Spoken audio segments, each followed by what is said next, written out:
अस्सलाम वालेकुम फ्रेंड्स, कैसे हैं सब दोस्त। और मैं हूं आपका मेज़बान डॉक्टर शाहिद दिलबर अब्बास कर रहे हैं हमारा यूट्यूब चैनल। नाज़रीन, बात करेंगे पाकिस्तान और इंडिया का जो मैच हुआ है कल। उस पर मैच ड्रॉ हो गया, नो डाउट, उसे छोड़े। मैच से हमने सीखा क्या है? फर्स्ट ऑफ ऑल, आज से कुछ अर्सा पहले अगर देखें तो मैंने अपने यूट्यूब चैनल में मेरी वीडियो पड़ी हुई है जिसमें मैंने बाबर आजम की कप्तानी पे जाकर काफ़ी ज़्यादा तनकीद मैंने कर दी थी। तो मैंने उनको यही कहा था वीडियो में भी, उनको कप्तान होना ही नहीं चाहिए। जिस तरह उसमें कोई जो कैप्टन होता है उसमें जो अग्रेसिवनेस होता है ना, वो थोड़ा उसमें कम न है, वो कम नज़र आ रहा था। मैंने वीडियोस बनाई हैं, उसमें मेरी वीडियो आप पढ़ी भी, मेरे चैनल पे देख भी सकते हैं। मैंने कहा था कि बाबर आजम को कप्तानी नहीं देनी चाहिए थी, लेकिन अब आगे वर्ल्ड कप हमारे सर पे है और एशिया कप हमारा जारी है, तो गलतियां वही हैं। 2022 में इंडिया के खिलाफ ही 62 पे 4 आउट कर दिए थे, और बाद में क्या हुआ था, मेलबर्न का ग्राउंड था, उसमें हमने वो मैच क्या था वो लूज कर दिया। एशिया कप में अगेंस्ट श्रीलंका हमने तकरीबन 54 पे 4 आउट कर दिए थे फाइनल में उनके। तो उसके बाद हमने क्या कर दिया, अपनी कप्तानी जो थी, बाबर आजम की कप्तानी की वजह से हमने कोलैप्स किया। कोलैप्स करने के बाद क्या हुआ, हमने एशिया कप का फाइनल जो है वो अपने हाथ से गंवा दिया। तो आज भी जो कल मैच हुआ है उसमें भी यही बात थी। इंडिया के 61-62 पे 4 आउट हो चुके थे, तो उसके बाद बाबर आजम को अग्रेसिव मूड में होना चाहिए था।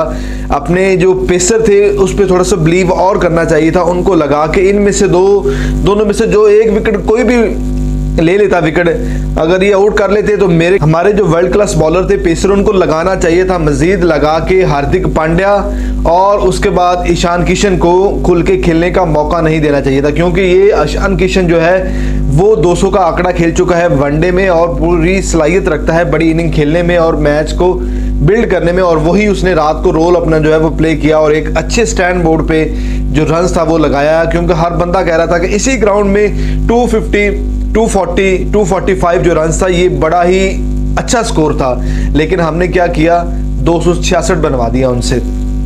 बाबर आजम की कप्तानी फिर क्लैप्स कर रही है। इसी तरह के जो हाई इंटेंसिटी वाले मैच जो होते हैं उस पे ही कैप्टन का पता चलता है, क्योंकि आपको पता है कि यहाँ जो हाई इंटेंसिटी वाला मैच होता है उसमें जो कैप्टन है उसका माइंडसेट लड़ रहा होता है, वो माइंडसेट के साथ अपने क्या करना होता है, मैच को खेलना होता है। बाबर आजम की कैलकुलेशन नहीं ठीक।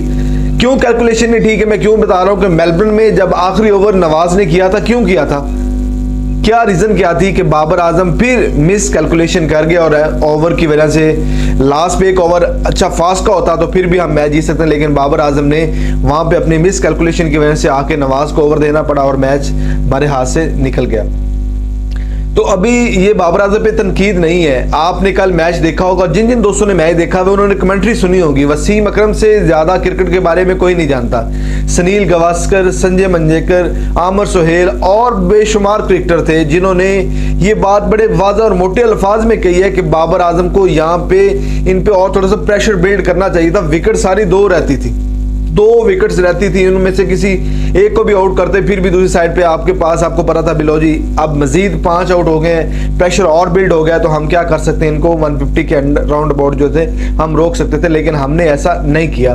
हमने क्या किया, हमने उनको खुल के खेलने का मौका दिया, विकेट पे सेटल होने का मौका दिया, अपने स्पिनर लगाए, नवाज लगाया, शदाब लगाया। शदाब से तो खैर बाल गीला होने की वजह से सही पड़ ही नहीं रहा था बाल।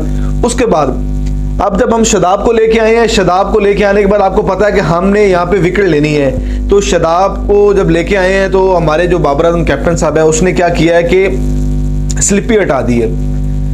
स्लिप ही हटा दी है कि हमने अगर अटैकिंग माइंडसेट से खेलना होता ना तो हम शदाब को जब लाए हैं तो जाहिर सी बात है हमें स्पिन की शदाब जिस तरह का गुगली करता है, ईशान किशन उसमें फंस सकता था। अगर हमने एग्रेसिव मूड में खेलना होता, यानी कि एग्रेसिव कप्तानी करनी होती है, एग्रेसिव बॉलिंग, बैटिंग, फील्डिंग सारा कुछ एग्रेसिव मूड में करना होता ना, तो फिर इन चीज़ों को हम नोट करते होते हैं। लेकिन खैर वक्त गुजर गया, अभी कुछ भी नहीं है, बड़ा इवेंट पड़ा है, ये भी इवेंट हमारे पास पड़ा है। तो बाबर आजम को पाकिस्तान के जो कोचिंग स्टाफ हैं, बाबर आजम के जो करीबी दोस्त हैं या मैनेजमेंट के बंदे हैं, उनको ये चीज बाबर आजम में ऐड करनी पड़ेगी, क्योंकि वो मुसलसल 3 से 4 दफा इसी सिचुएशन में आके कोलैप्स किए हैं और रिजल्ट क्या है आपके सामने है। बाबर आजम को थोड़ा सा और मोटिवेट करें। जो इस तरह के हाई लेवल के, हाई क्वालिटी लेवल के जो मैचेस होते हैं, वहाँ पे इंसान के माइंड का और माइंड सेट का और प्लेयर खिलाने का पता चलता है कि कप्तान में कितना एग्रेसिव पन है। तो अगर हम इसी सूरत में रहेंगे, इसी सिचुएशन में रहेंगे कि हमने अपनी कैलकुलेशन नहीं सही करनी है, हमें पता नहीं है हमारे बॉलर के ओवर कितने रहते हैं, हमने कब किस बॉलर को लगाना है, तो मेरे ख्याल में ये ज्यादती होगी। फिर बाबर आजम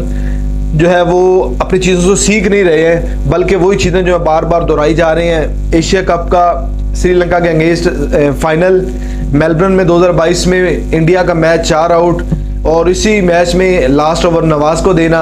फिर कल एशिया कप के एक बड़े मैच में पाकिस्तान ने तकरीबन 61 पे 4 आउट कर लिए। उसके बाद फिर कोई वही सूरत रही है कि अपने आप को अटैकिंग क्रिकेट पे ना लेके आए। उसका रिजल्ट क्या हुआ कि हमने इस पिच पे अच्छा स्कोर बना दिया था। अगर मैच होता तो मैच काफ़ी टफ हो जाना था पाकिस्तान के लिए जीतने के लिए।